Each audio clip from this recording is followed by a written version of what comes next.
All right, we're at that time again where we can have another public action. On May 16th from 8:30 a.m. to 4:30 p.m. Eastern Time, the FDA will be meeting to select the COVID vaccine target among other vaccines, and we will be able to submit public comment for our recommendations and our opinions. So you can go to regulations.gov, type in FDA-2024-N-0970, which will take you to the correct docket, and then you can comment. I like to write mine in Word and then copy and paste it into the comment section here. Before I share with you my comment, I want to make a disclaimer. Just like in university, do not copy and paste what I am writing. Do not copy and paste what the People's CDC is writing. For example, this is what the People's CDC wrote.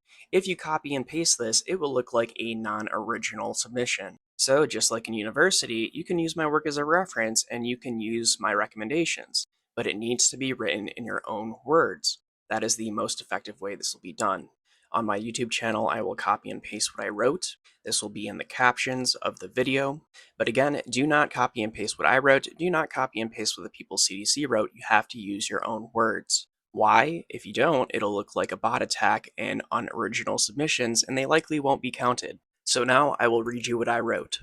Hello, my name is Patrick. I am a scientist and engineer and a general member of the public. I possess no conflicts of interest.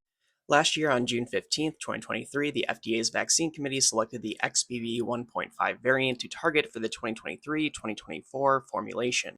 The vaccine manufacturers held up their end by producing and readying the new formulations by the end of July. However, ACIP did not approve this configuration for use until September 12, 2023, and people were not able to get them at the earliest until mid to late September for adults and at even later times for children. By the time the vaccine was made available, the XBB 1.5 variant only consisted of approximately 1% of the proportion of all variants within circulation, making it no longer well matched to the current variants within circulation. Furthermore, the last COVID vaccine available, the BA4-BA5 bivalent vaccine, was available the year prior. There was no boosting allowed with a bivalent vaccine, meaning that most bivalent vaccinated individuals had long ago lost their protective active immunity against the viruses. I only expect this problem to become worse as COVID variants continue to appear at exponentially faster rates. The obvious selection at this period in time, May 2024, is the JN1 subvariant KP2. However, this is guaranteed to be poorly matched to COVID variants that will exist in September. We are in an idiotic game of perpetual catch-up. In my opinion, it would be a mistake to select JN1 as that is already well on its way out. A subvariant must be selected and made readily available within the next few months for peak effectiveness during the known summer wave that will start in June based on historic records. The key problems are as follows. 1. The government is too slow in approving and then allowing vaccines to be administered.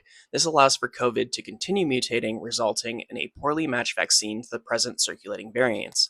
The manufacturers can keep up, but the government is not. The government needs to expedite their approval processes to keep up with the virus.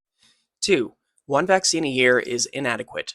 Active immunity is depleted within 3 to 6 months following vaccination in immune-competent individuals. This time frame is reduced in immunocompromised individuals. To perpetuate a high level of ongoing active immunity against COVID, we should be targeting the lower end of this range. Vaccines should be made available for immune-competent individuals every 3 months from a prior vaccination and more frequently as needed for immunocompromised individuals. 3. Prior formulations such as the bivalent vaccine were discontinued. Full immunization for immune-competent individuals needs to include the full 5 vaccine series. Considering individuals fully vaccinated with just 1 dose of the XBB 1.5 vaccine or 2 doses of the primary series is wrong. Immunity from primary series only, without primary booster, is insufficient to protect against current COVID variants and provides no active immunity.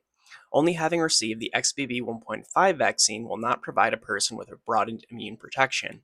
For instance, those vaccinated with the bivalent vaccine have shown to have some immunity against BA2.86, while those who had a breakthrough XBB 1.5 infection or those with only the primary series vaccine with primary booster yielded in essence no immune responsiveness to BA2.86 infection. Therefore, a historic immune response is needed to combat the many different variants in circulation today. My recommendation, therefore, is as follows. 1.